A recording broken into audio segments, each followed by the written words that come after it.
Hi, Victor Vogel with Chat with Vic.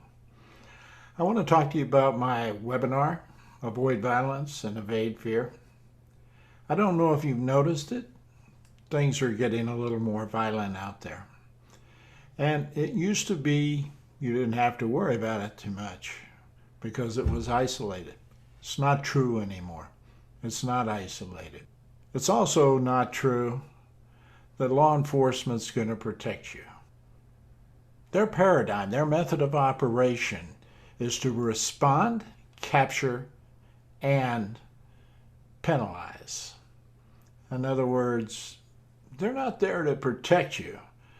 And to be honest with you, it's never been their role, even though they may put it on the side of their car. Think about it. For them to protect you, they would have to be around you all the time. There's just not enough of them.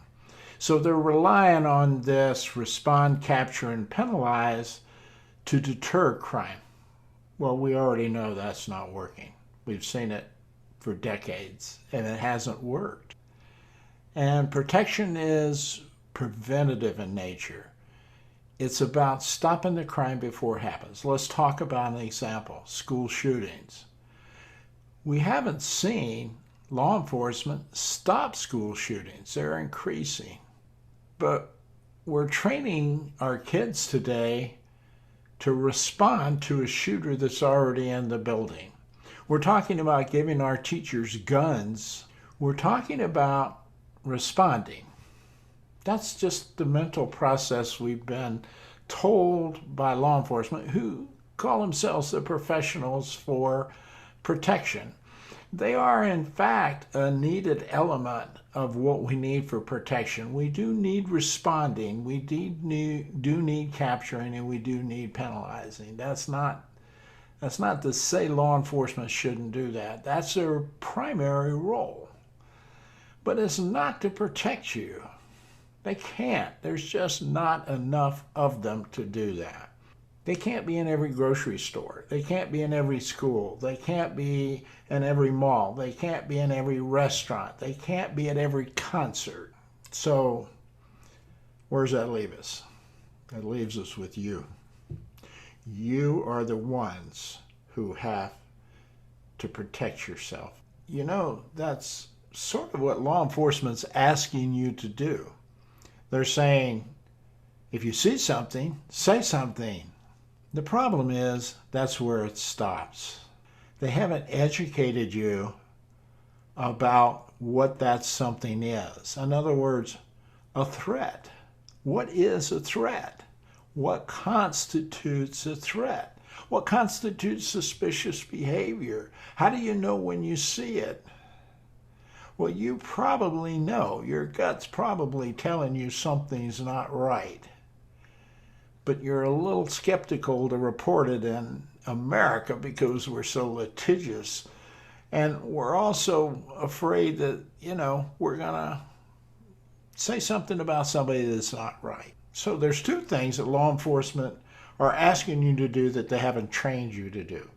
One of them is if you see something, a threat, you should say something about it, but they haven't defined for you what those somethings are.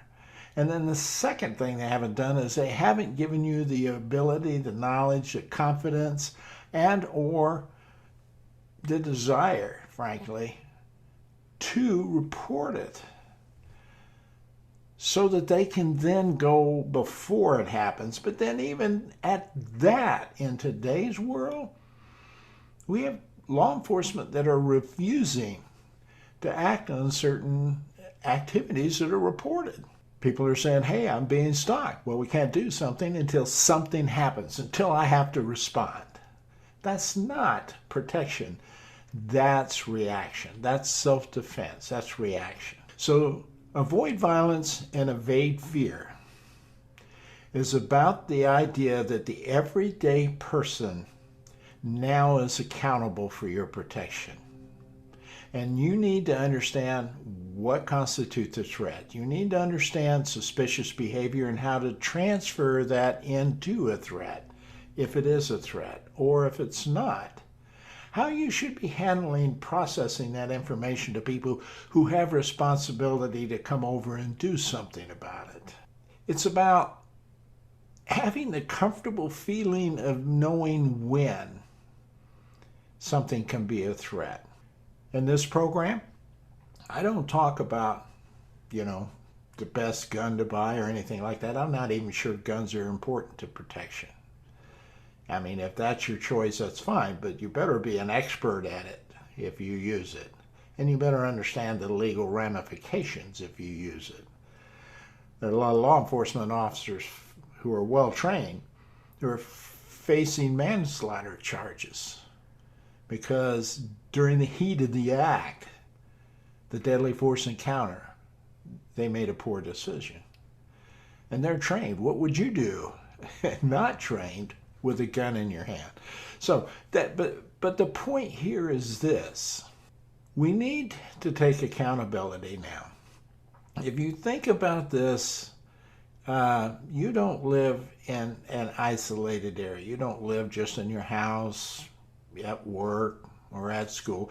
You have a variety of places to go. You are a holistic person engaged in doing a lot of things out there. And every one of the things that you do has had a mass shooting at some point in time, I'm guessing. So that's what we do. We talk about the culture. It is a thought process. First of all, the vast majority of us don't need protection. But when we do, it's absolutely crucial. It's devastating if we're not able to protect ourselves. Okay, so let's assume that we take some accountability for our protection and we use law enforcement to help us when we need it, to be there afterwards, or maybe even to get there before. But we have to make sure things happen correctly for that to happen. So we need to understand what I'm trying to provide in this course: a culture, a mindset of protection, a value system focused on protection and security for you and your loved ones and everyone around you, and other people too. Then we educate you about how criminals think and operate. Terrorists and criminals all use basically the same method of operation. And it's nice for you to know, because there's a segment of that where you're most likely to notice someone who's planning a crime or a violent act. And then there's some things they do that you probably won't ever see or notice. But somebody might, like if somebody buys 25 50-gallon drums of ammonium nitrate and stores them in their garage, and they're not in the business of fertilizing yards or something where you would use that commercially, that's not a normal thing for most people to do. So we do know, for example, those things are loaded on trucks parked in front of federal buildings and blow them up.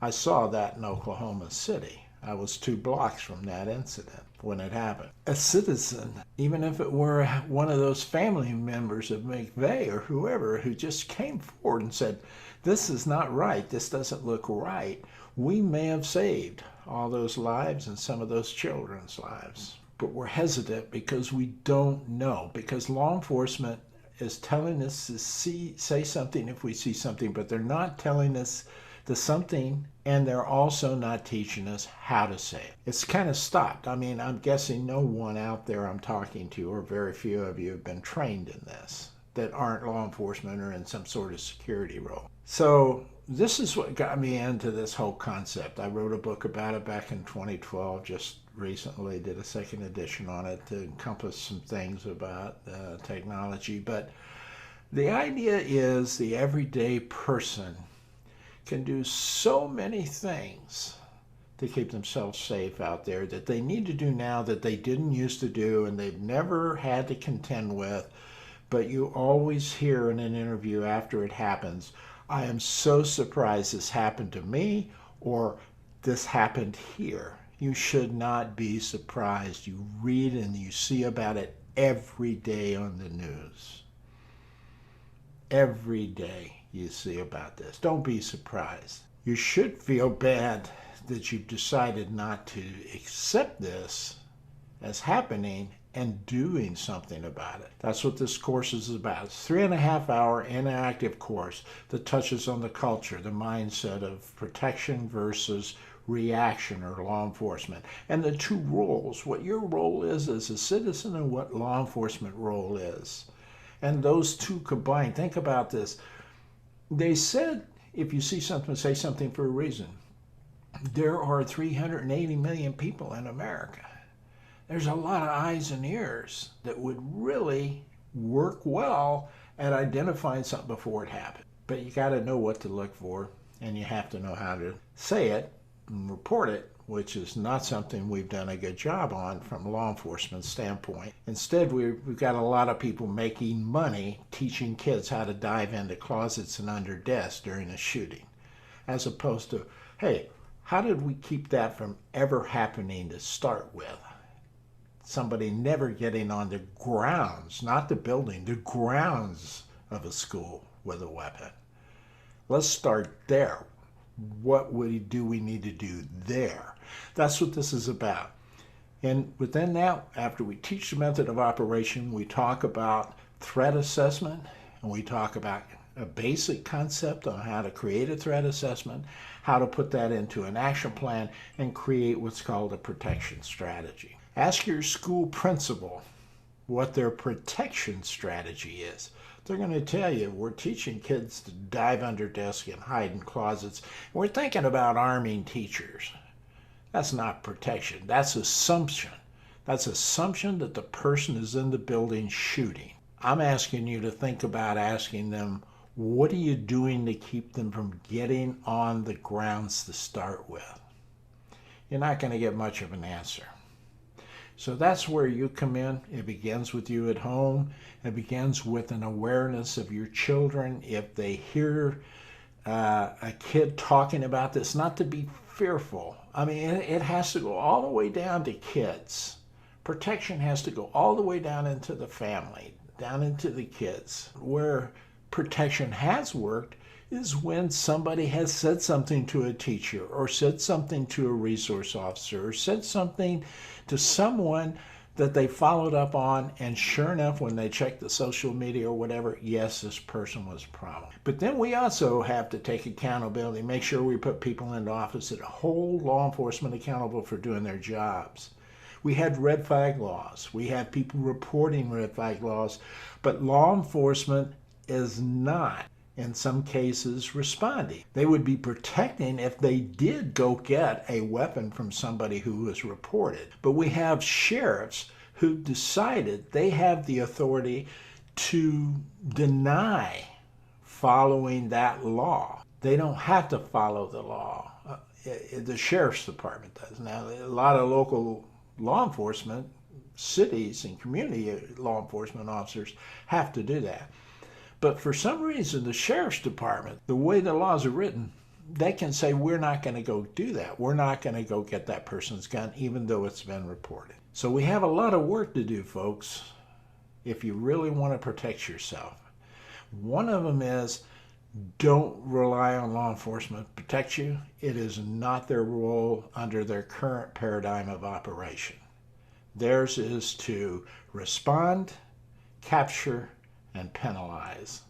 That's their primary role out there. Think about the words, law enforcement.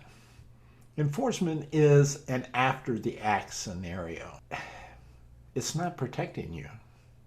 It hasn't worked for decades that we've had it in place. But we perceive them to be the experts. There are some experts in law enforcement. The Secret Service protects the president. You don't see many presidents killed out of 200 years of presidents. We've had just a few incidents, a couple of deaths, and a couple of shootings. But that's because the Secret Service role is a protection role. It is going out and identifying the threats, neutralizing those threats with the information that's provided, and then trying to isolate and keep the president from situations that they could be in that would be a danger to them. Think about you doing that. There was a concert in Houston, Texas. It was a rapper concert. Um, I think the area that they had set out for this was pretty well confined, and they had a large number of people, something like 50,000 people attend this concert, but it wasn't in a venue that was really built for 50,000 people. It wasn't like a stadium. And people were in there and they were walking around, they were having their drinks and their eats, and people were going to listen to music, coming out, going to listen to music until the intro act stopped. And the actual rapper came on stage. And then there was a massive influx of 50,000 people towards the front of the stage, and it created panic. And when you have that many people in a confined area, oxygen became slim and people were beginning to faint. The heat went up and the oxygen was low and people fainted. And one person, I think, died of asphyxiation from that. But people didn't know where to go or how to get out or how to escape. And people were running like crazy and getting trampled on. That was a threat. That's a type of threat. It's not just someone with a gun. It's not a carjacking. It's not a kidnapping. It's not a domestic violence situation all of the time.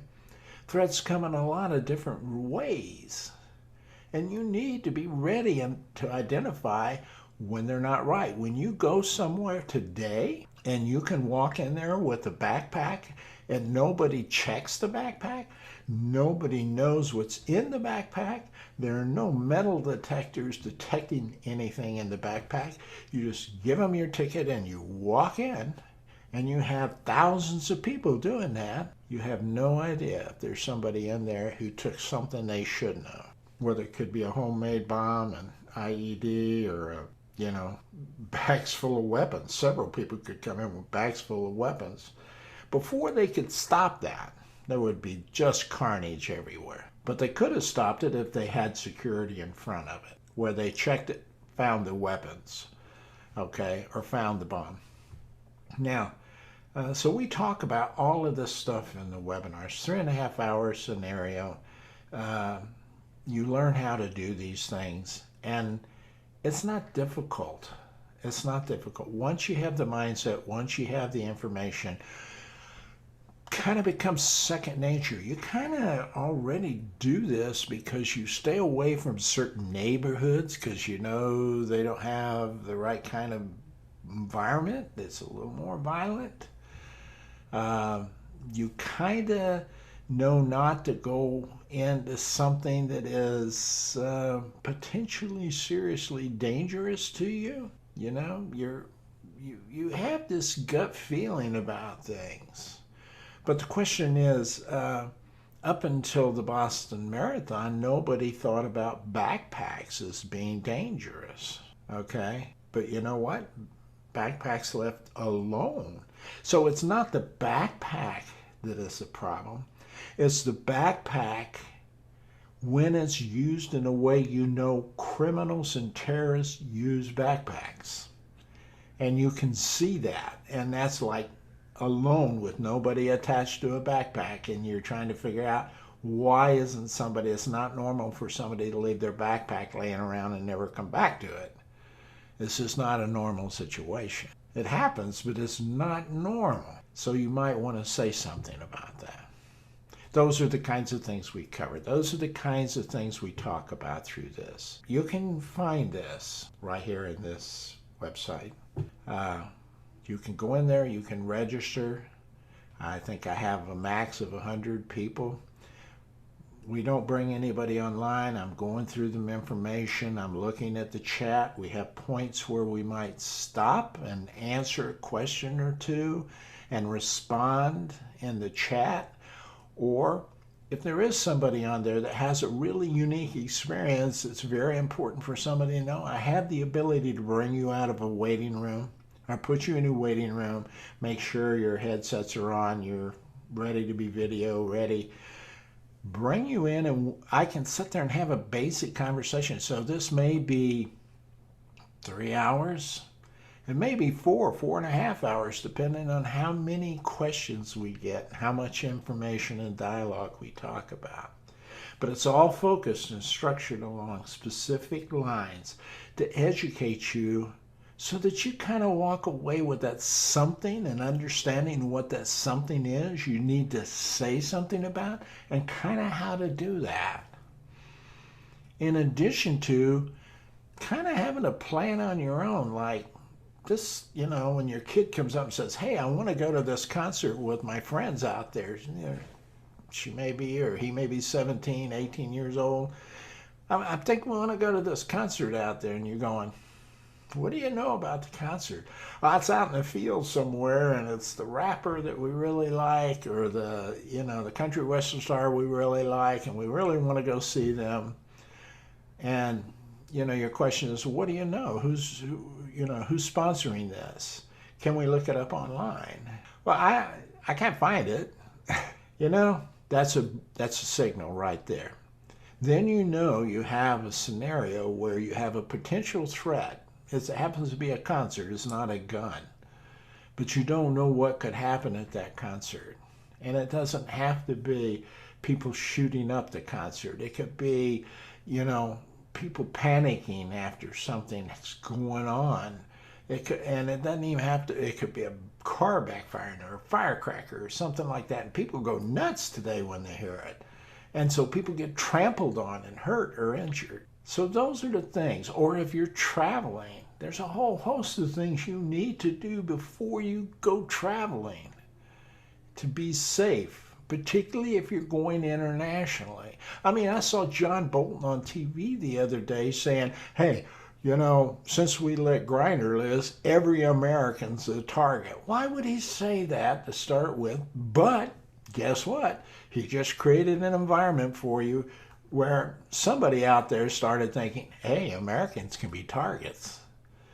So now you have to worry about being kidnapped overseas before you just kind of went there and enjoyed the sights, right? Not true today. You want to know from the time you hit the ground, the first vehicle you climb into is safe. To the place you stay is safe. There are too many countries out there that, you need to know their laws. You need to know the information about. I have 2 books out there. One's called Create a Bad Guy Free Zone. They're up on the screen here. The other one is Create a Bad Guy Free Zone While You're Traveling. And that one is almost like a checklist of things you need to do to make life easier if something happens to you while you're traveling. Real strong probability it won't. But if it did, these things would be vital for you. They would be vital about where you were last seen. They would be vital about getting the information if somebody took your passport, and you need to go get your passport checked. So all of these things are critical to you. I saw a thing on TV just yesterday. The kids at Sandy Hook are now teenagers. Their lives will never, ever, ever be normal as you think of normal. They are always aware. They are always fearful because they saw what happened. So there is a repercussion far, far beyond the immediacy of the situation, which we in America tend to forget way, way too soon. You should sign up. You should spend some time with me talking about this. If you want to schedule something specifically for you and your group, if you happen to be an employer, you want to talk about it, if you happen to have family and you want to bring a family group in, I can make arrangements for that, okay? Be glad to do that. But otherwise, you can join us when it's scheduled. There's a calendar on the site that shows the dates that it's going to happen, the times it's going to happen. And again, I told you, it could be a 3-hour, 3.5 hour to a 4-hour. You can leave whenever you want, I guess. But it's going to be information packed all the way to the last minute of the webinar. At least that's been my experience.